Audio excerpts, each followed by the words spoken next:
The Aurelia Grand Ballroom glittered like a constellation suspended just above the earth. Crystal chandeliers spilled light over polished marble, gilded trim, and rivers of champagne that never seemed to end. Music from the live quartet drifted like smoke, pulling couples into a slow waltz, their gowns brushing the floor in jeweled waves. White roses bloomed from tall glass vases, while candle flames blinked inside crystal holders, their glow catching on sequined dresses and cufflinks. Tucked away near the edge of the room, Myra Langford tugged at the hem of her navy dress, trying to appear at ease despite the heat rising at the back of her neck. She had borrowed the shoes from her sister, 4 inches too high and merciless with every step, and already regretted the decision.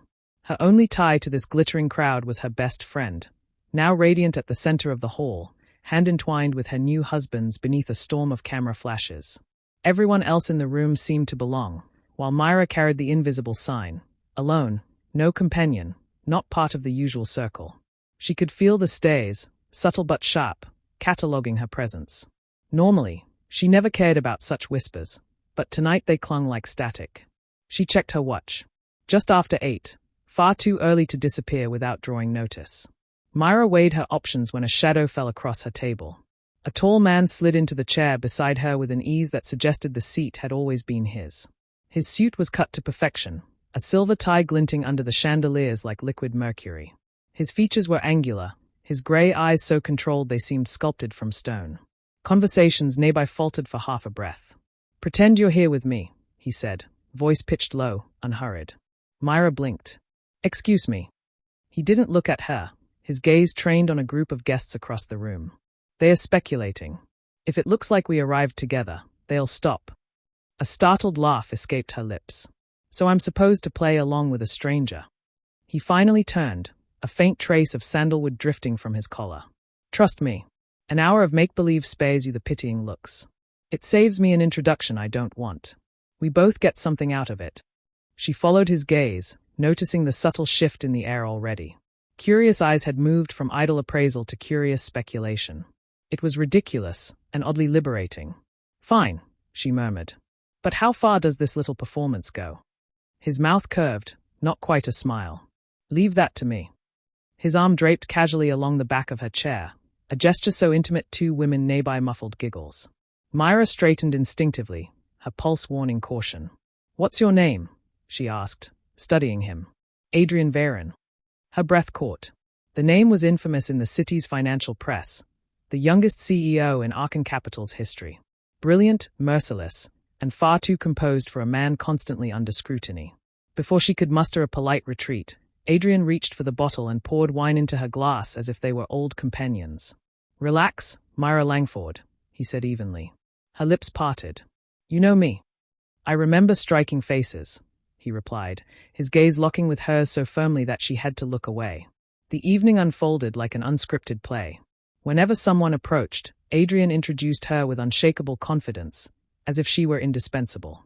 She nodded, smiled, and played along with the fiction. More than one guest praised them as a beautiful pair. Myra nearly laughed, a caffeine-addicted journalist pretending to belong beside a man carved from corporate marble. Yet it wasn't unbearable. Each time her composure wavered, Adrian leaned close, whispering something so dry only she could hear, pulling her back into the moment. "At dessert," she murmured, "you're surprisingly good at this." "Who said I'm acting?" he countered. For a second, something tightened in her chest. She told herself it was only champagne. Tomorrow she'd be back at her desk chasing stories that had nothing to do with him. 3 days later, Myra stepped out of the bustling newsroom into the thick humidity of the late afternoon. The traffic along Victoria Avenue hummed like an impatient hive, taxis honking and motorcycles weaving recklessly. She loosened her jacket, grateful for the hint of a breeze, when a sleek black Bentley slid to the curb in front of her. The tinted window rolled down, revealing storm-gray eyes she instantly recognized. "Don't tell me you're here to buy a newspaper," she quipped. "If you're free, I need 5 minutes," Adrian said, glancing at his watch. Against her better judgment, she opened the door and slipped into the leather-clad interior. The scent of polished wood and faint cologne was both foreign and familiar. The car pulled away before she could protest. "At the wedding, I told you to pretend," he began. His tone was calm, but clipped. "Now the press and my shareholders are asking questions. Stability matters. Rumors are becoming irritating. I need you again." She arched a brow. You're asking me to keep playing your girlfriend. Exactly. You're sharp, steady under pressure, and you can handle a crowd better than most. Besides, he studied her briefly. You're good at it. That's a strange compliment, she said dryly. It's not the only one I could give. Something flickered in his gaze, unreadable. Myra's instincts screamed at her to decline. Yet another part of her, the part chasing whispers of corruption in Arkan Capital's dealings, recognized the opportunity. Moving in Adrian's world could open doors she had been pushing against for months. And my fee, she asked, tone deliberately careless. Respect, discretion, and convenience. Not enough. I want the right to walk away whenever you bore me. A faint smile tugged at his mouth. Deal. And I reserve the right to leave if you become a PR disaster. The only disaster here is your suit, she muttered. Makes me look opportunistic. Then I'll look at you like you're the only person in the room, he replied smoothly. Their hands met in a firm shake, the warmth of his grip unsettling her resolve. The word temporary didn't feel quite as solid as it should have. The first test of their arrangement came the very next night at a high-profile charity gala at the National Museum. Myra warned him as the driver opened her door. These are brand new heels. If I trip, I'll carry you inside, Adrian said without hesitation. You realize lines like that are distracting, she countered. That's the point, he murmured, offering his hand. The moment they stepped inside, conversation slowed, and dozens of eyes followed them. Smile like you're undercover, Adrian whispered near her ear. You first, she shot back. Prove you're human. A fleeting curve lifted his lips, enough to make her glance away before she forgot herself. Together they navigated the crowd like a seasoned duo. Adrian introduced her to titans of finance and philanthropy, his hand resting lightly against her back. Myra fielded questions from reporters with practiced ease. When she accidentally clattered a spoon into her glass, Adrian turned the mishap into a toast, earning applause from the crowd. You're remarkably skilled at rescues, she murmured later. You look even better in blue, he said, almost absent-mindedly. But your shoes are plotting against you. Her smile was steady, though her mind was already calculating. While Adrian was drawn into conversation with a hedge fund manager, Myra drifted toward the buffet, catching the low murmur of two men discussing a Cayman shell company. She froze at the name mentioned, one she had been chasing for months, committing it to memory. When she returned, Adrian's eyes sharpened. Where did you go? Dessert, she said innocently, lifting a plate. Don't make me hunt for you, he warned lightly. A real girlfriend stays close. A fake one wanders. Her answering smile was cool, but she could tell he wasn't fooled. Later, in the quiet of a side gallery, Adrian paused before a vast painting of deep blue streaked with light. My mother loved this color, he said softly. She said it sounded like the sea. Myra glanced at him, surprised. The steel in his eyes had softened. I didn't think you spoke about family, she murmured. I didn't plan to. His gaze lingered on the canvas, as if it held more than paint. On the drive home, she turned the gala invitation card over in her hand. This was access. This was the lead she needed. But when she looked at Adrian's profile in the glow of passing streetlights, her certainty wavered. Could she really expose a man she wasn't sure she wanted to destroy? 2 nights later, the address Adrian texted wasn't a gala hall but the Musarayan Center. He waited at the steps in a black coat, immaculate yet unshowy. Less wine, more music, he said, offering his arm. Inside, the auditorium glowed gold, red velvet seats fanned beneath a ceiling etched with lyres and laurels. They sat shoulder to shoulder. The orchestra climbed into Beethoven, strings threading the air until the room itself seemed to breathe with the tempo. Myra risked a glance. Adrian's features had softened, his attention turned inward, as if the music opened a private door. Between movements his voice dropped. My mother used to play pieces like this. A beat. My father believed silence was better. Flawless sounds exhausting, she murmured. For a while I thought it was necessary, he said, and then the timpani rolled and conversation vanished under sound. After the bows and bright applause, she expected an elite restaurant. Instead, he led her to a small cafe off a quieter road, wooden tables, warm lights, the smell of fresh coffee. Don't tell anyone, he said, unbuttoning his cuff.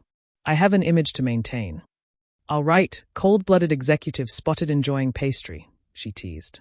Disaster, he deadpanned, which made her laugh for real, not the polite laugh she had practiced at events. Over cappuccinos they talked music, flights that land at cruel hours, and the theater of boardrooms. For a moment she forgot about offshore trails and shell accounts.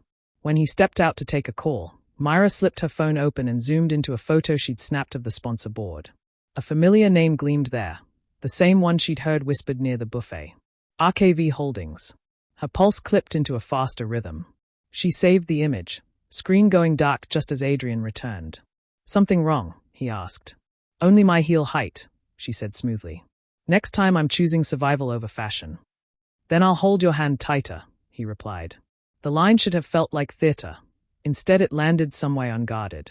A message arrived the next evening. Varen Lounge, 8 p.m. dress for a party.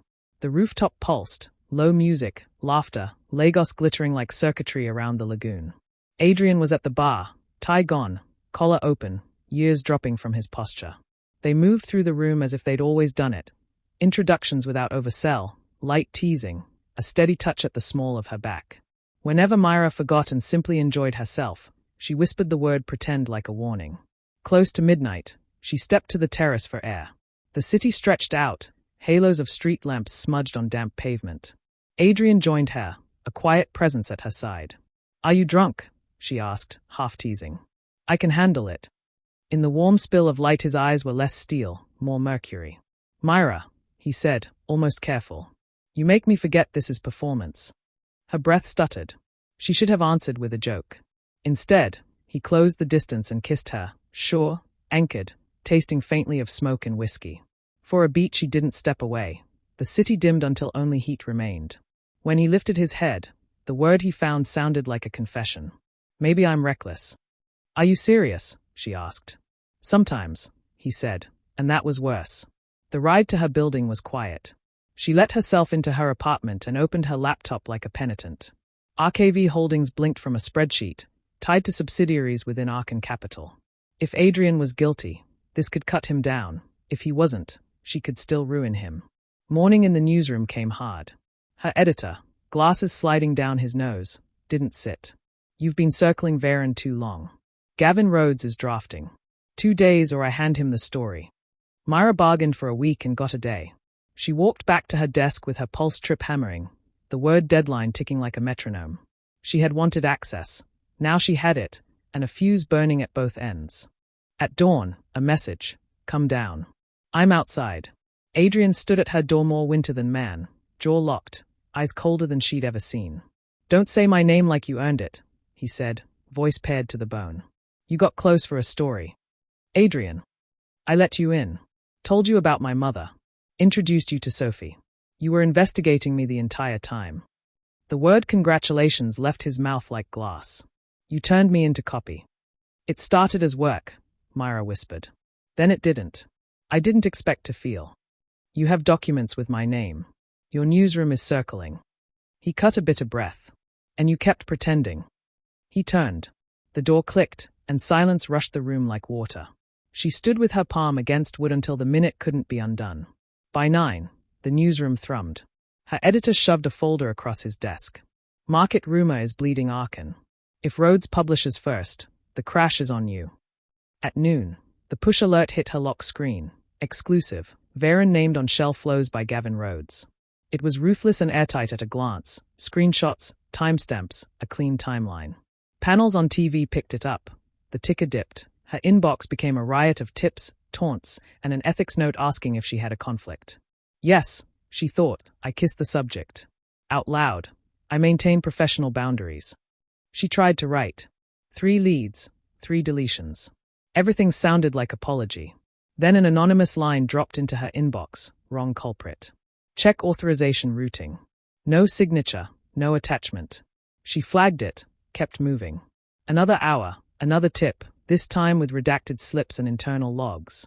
She quarantined the files, verified headers, and felt the first real seam, a 3-day window where Adrian's signing authority had been legally delegated. The proxy, Rowan Hales, chief of operations. If the stamp ran under proxy and was later masked to look direct, optics would point to Adrian while the hand belonged elsewhere. Her first instinct was to call. The second was to build a wall of facts. She sent request for comment to Arkan, compliance, Hales's office, outside counsel. She wrote a tight market update, Arkan slides on allegations. Questions surface around delegation protocols, verbs clean, adjectives shaved to metal. It bought her inches, not miles, but inches matter when you're drowning. She needed one confirmation. A mid-level compliance contact agreed to meet, usual place, no documents. In a quiet cafe fenced by hedges, he sat late and nervous. "I can't hand you files," he said. "But I can confirm, a 72-hour delegation while Varen was in Singapore." That's when the authorizations happened. The relief hit like a bruise. Enough to publish. Almost. Enough to breathe. Barely. Myra left by a longer route, night air cooler against her skin. 2 blocks from her apartment. Footsteps matched her pace. Too close, too deliberate. She turned down a side street. 2 men slid from the shadows, casual with menace. "Ms. Langford," one said, a gleam of metal catching the streetlight. "Mr. Hales recommends you stop digging." "You've got the wrong." A car engine roared. A black sedan fishtailed to the curb. The back door flew open. "Get in," a voice commanded. She didn't argue. A hand reached for her arm, then froze as Adrian came into view, rage distilled to a single line. "Touch her," he said softly, "and you'll regret the breath you take next." The men retreated. The door slammed. Inside the car, leather and cologne pressed around her like memory. "How did you know where I was?" she asked. "I don't abandon someone who once stood next to me," he said, stare forward. "Don't mistake this for forgiveness." "Someday," she murmured to the window, "you'll see I was trying to save you too." He didn't answer. The city slid past, neon bent by rain. The knock didn't sound like a knock. It sounded like a decision. Myra reached the door too late. 2 men, a cloth, a sting like metal on the back of her tongue, and the world tilted into dark. She woke to rust and oil, light leaking through a corrugated roof. Her wrists burned against rope. Rowan Hales sat on a crate opposite, a slim blade idling in his hand. "You've been industrious," he said almost pleasantly. "Busy proving it was you," Myra answered, steadying her voice. "Proxying signatures, routing funds through RKV holdings, masking the trail." "The truth," Hales said, "is whatever people believe. In a few hours, they won't believe you." He lifted the blade, just enough. Outside, tires screamed. A black SUV cut to a stop. Adrian stepped out before the engine settled, a police task unit fanning behind him at his signal. He pushed the warehouse door open. Hales pressed the blade to Myra's neck, a thin sting warming down her skin. "Stay back," Hales warned. "She doesn't leave if you move." Adrian's voice came ironed flat. "Let her go. You've already buried yourself. Don't drag her with you." Hales laughed. "You think the board will blame me alone? She's your pet reporter. She'll burn you the second she's free." Adrian looked only at Myra. Her eyes were clear, even with the bright line on her throat. Something in his face cracked, so fast it didn't change the angle of his jaw, only the air around him. "Release her," he said. "Do it, and you might still have an attorney by nightfall." Hales's grip shifted, just enough. Adrian lunged, knocking the blade wide and dragging Myra down with him. Officers surged. A shot ricocheted high, the knife clattered. Hands pinned Hales, steel bracelets clicked. Adrian's arms were already around Myra, inventorying her for damage. "Are you hurt?" "Scratch," she whispered. "Don't talk," he said, voice unsteady. "You're safe." Under ambulance lights, as a medic cleaned the nick, she asked, "Do you believe me now?" His jaw worked. "Don't say another word. I believe you. I'm not losing you again." At the hospital he refused to leave the vinyl chair by her bed. When the doctor left, he took both her hands. "I'm sorry," he said, "for doubting, for walking away when you were fighting for me.